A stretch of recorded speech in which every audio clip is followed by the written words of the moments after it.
Hello everyone. ఇంగ్లీష్లో మాట్లాడడం practice చేద్దాం. సో ఈ సిరీస్లో డే 4లో ఉన్నాము. ఓకే, మీరు 3 డేస్ ప్రాక్టీస్ చేశారు, 3 రోజులు. సో ఈరోజు కూడా మళ్ళీ ఒకసారి ఆ విధానాన్ని మీకు వివరిస్తాను. ఇంగ్లీష్ వాక్యాన్ని నేను 2 సార్లు పలుకుతాను. అది మీరు జాగ్రత్తగా విని తర్వాత నేను ఎప్పుడైతే ఆగుతానో మీరు ఆ వాక్యాన్ని 2 సార్లు రిపీట్ చేయాలి. అంటే మళ్ళీ మీరు పలకాలి. అది ఎలా పలకాలో కూడా ఇంగ్లీష్ వాక్యం కింద తెలుగులో రాసి ఉంటుంది. అది మీరు చదవచ్చు, లేదా విన్నది జ్ఞాపకం పెట్టుకొని కూడా మళ్ళీ మీరు రిపీట్ చేయొచ్చు. ఇది చాలా ఫేమస్ మెథడ్ ఏదైనా భాషను నేర్చుకోవడానికి. సో ఎలాంటి గ్రామర్ లేకుండా కూడా మీరు అద్భుతమైన ఇంగ్లీష్ని మాట్లాడగలుగుతారు. సో ఆలస్యం చేయకుండా ప్రాక్టీస్ చేద్దాం. Let's begin.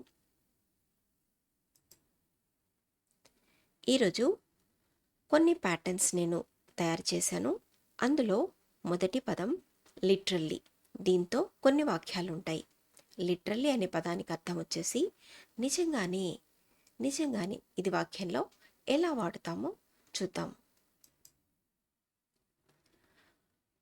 నేను నిజంగానే నీ పేరు మర్చిపోయాను. I literally forgot your name. I literally forgot your name.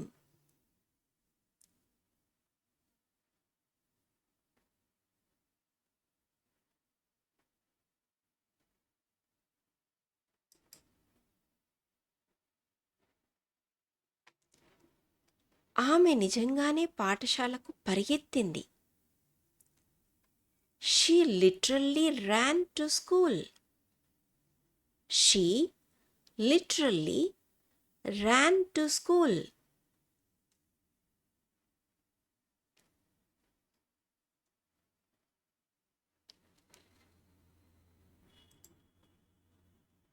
అతను నిజంగానే నాపై అరిచాడు.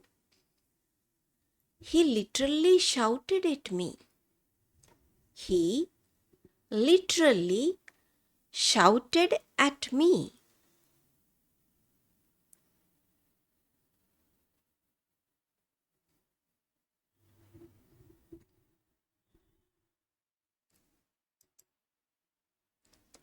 మేము నిజంగానే గంటల పాటు ఎదురు చూశాము. We literally waited for hours. We literally waited for hours.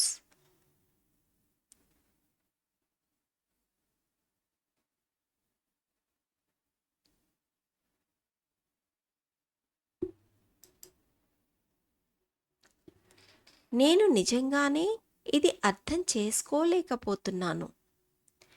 Literally can't understand this. Literally can't understand this.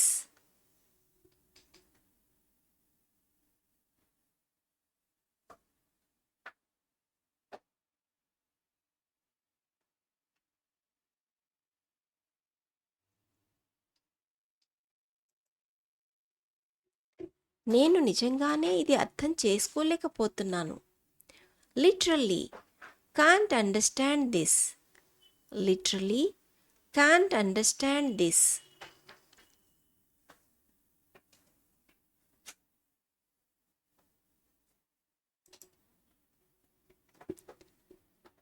తర్వాత was about to అంటే నేను చేయబోతూనే ఉన్నాను, మీరు చెప్పారు.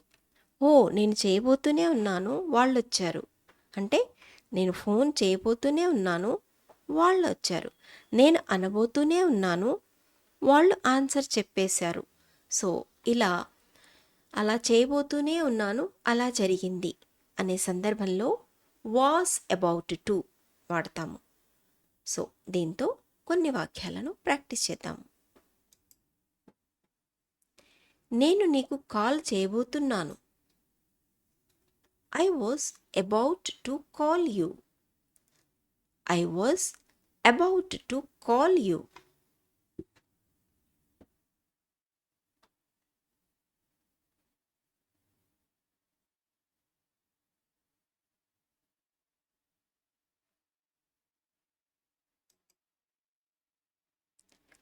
ఆమె వెళ్ళబోతోంది. She was about to leave. She was about to leave.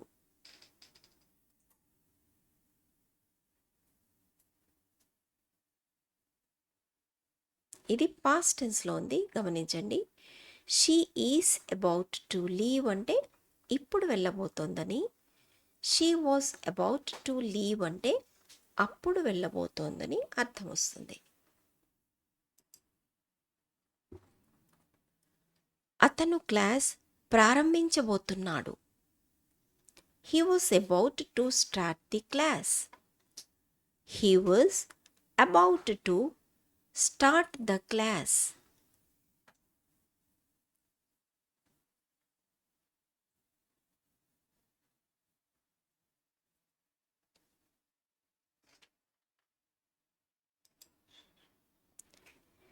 మేము తినబోతున్నాము అంటే పాస్ట్ టెన్స్లో నిన్న, అప్పుడు వాళ్ళొచ్చారు.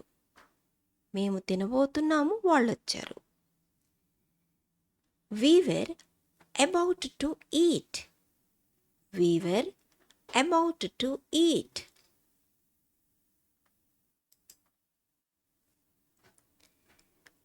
నేను అదే చెప్పబోతున్నాను. I was about to say that. I was about to say that.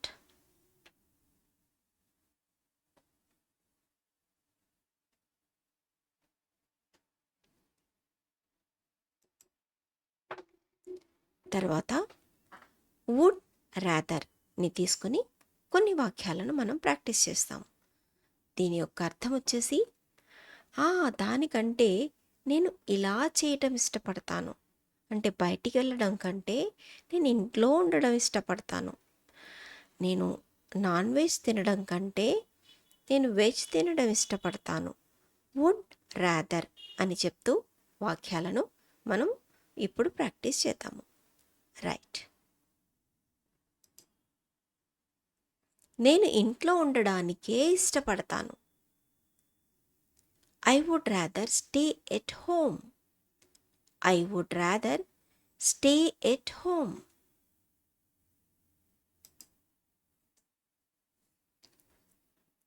నేను టీ తాగడానికే ఇష్టపడతాను. I would rather drink tea. I would rather drink tea.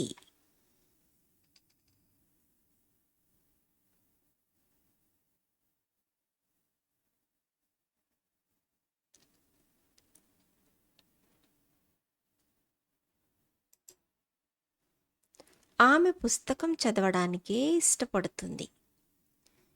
She would rather read a book. She would rather read a book.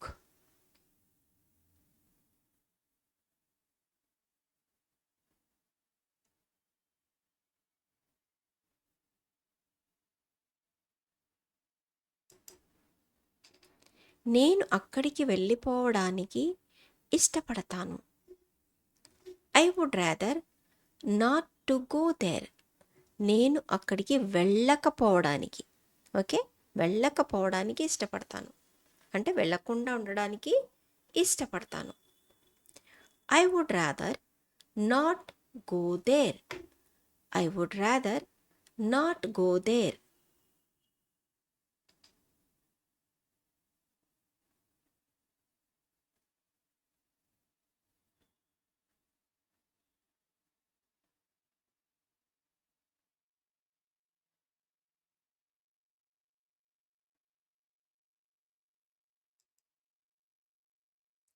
తర్వాత what ఇఫ్తో వాక్యాలను తయారు చేసి practice చేద్దాము. First దీని యొక్క అర్థాన్ని చూద్దాం. వాట్ ఇఫ్ అంటే ఏంటి మరి ఒకవేళ అలా అయితే. ఒకవేళ అలా అయితే ఏంటి మరి? మనం బస్ మిస్ అయితే ఏంటి మరి? మనం బస్ మిస్ అయితే what if we miss the bus? What if we miss the bus?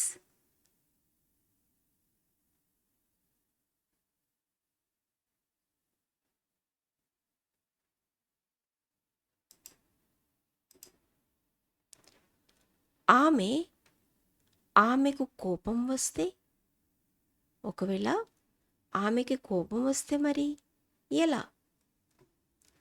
What if she gets angry? What if she gets angry?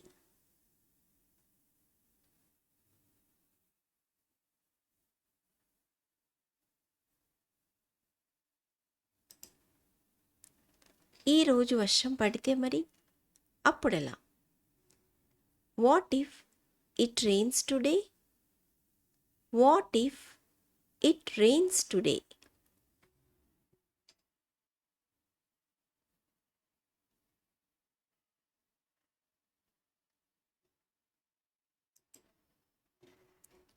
అతను రాకపోతే మరి?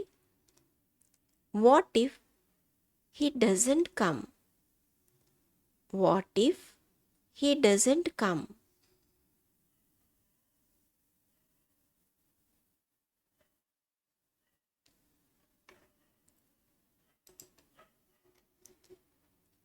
ఇప్పుడు ఇఫ్ సో అంటే ఒకవేళ అయితే, దీంతో కొన్ని వాక్యాలు ప్రాక్టీస్ చేద్దాం. నీవు బిజీగా ఉన్నావా? అయితే తర్వాత కాల్ చెయ్యి. Are you busy? If so call me later. Are you busy? If so call me later. అంటే నువ్వు ఇప్పుడు బిజీగా ఉన్నావా? ఒకవేళ అయితే తర్వాత కాల్ చేయి. Are you busy? If so call me later.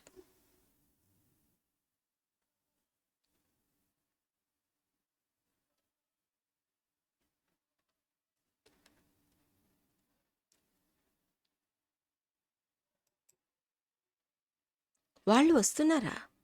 అయితే ఇక్కడే వేచి ఉండు. Are they coming? If so wait here. Are they coming? If so wait here.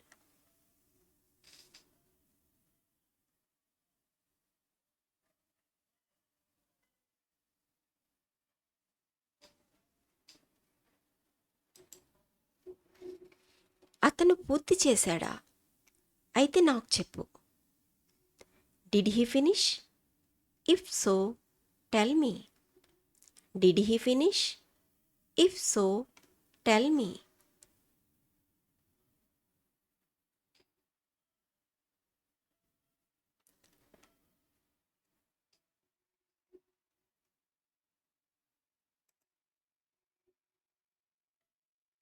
ఇది నిజమా?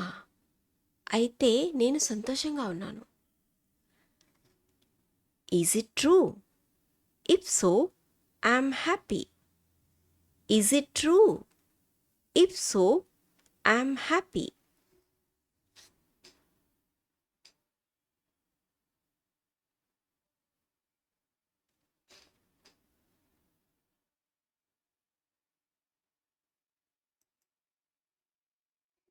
ఇప్పుడు ఇఫ్ నాట్తో సెంటెన్సెస్ని ప్రాక్టీస్ చేద్దాం. ఇఫ్ నాట్ అంటే ఒకవేళ కానట్లయితే. నీ పని పూర్తి చేయి. లేనట్లయితే లేదా లేకపోతే నీవు ఫెయిల్ అవుతావు. అంటే బాగా చదువు లేనట్టయితే నువ్వు ఫెయిల్ అవుతావు.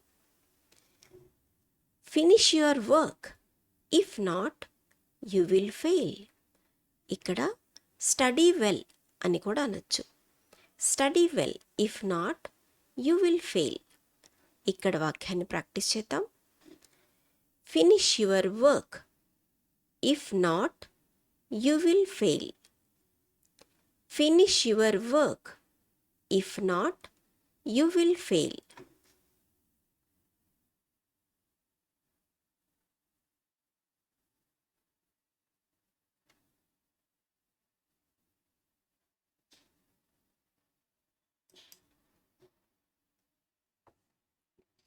త్వరగా రా, లేకపోతే మేము వెళ్ళిపోతాము. Come early, if not we will leave. Come early. If not, we will leave.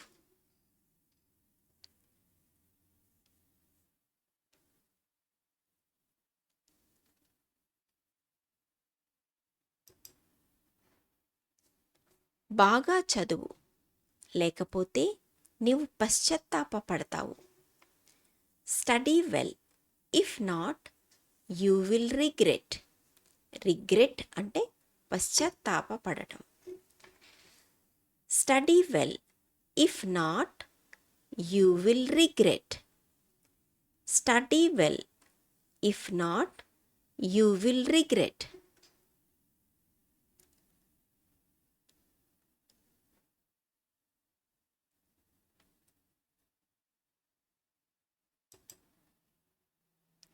ఇప్పుడే చెప్పు, లేకపోతే నేను తర్వాత అడుగుతాను.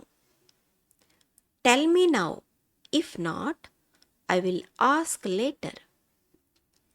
Tell me now, if not I will ask later.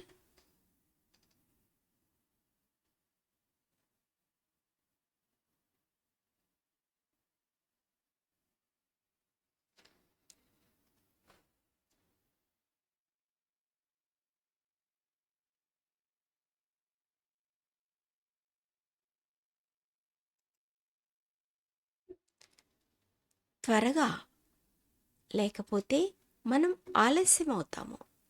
త్వరగా చెయ్యి అంటాం కదా, త్వరపడు, త్వరగా చెయ్యి, లేకపోతే మనం ఆలస్యం అవుతాము.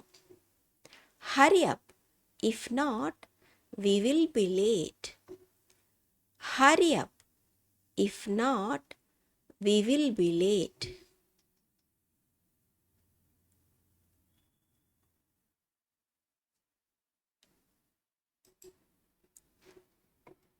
Thank you. Please subscribe, like, share and give a hype if it is possible. Keep practicing. Happy learning. Thank you.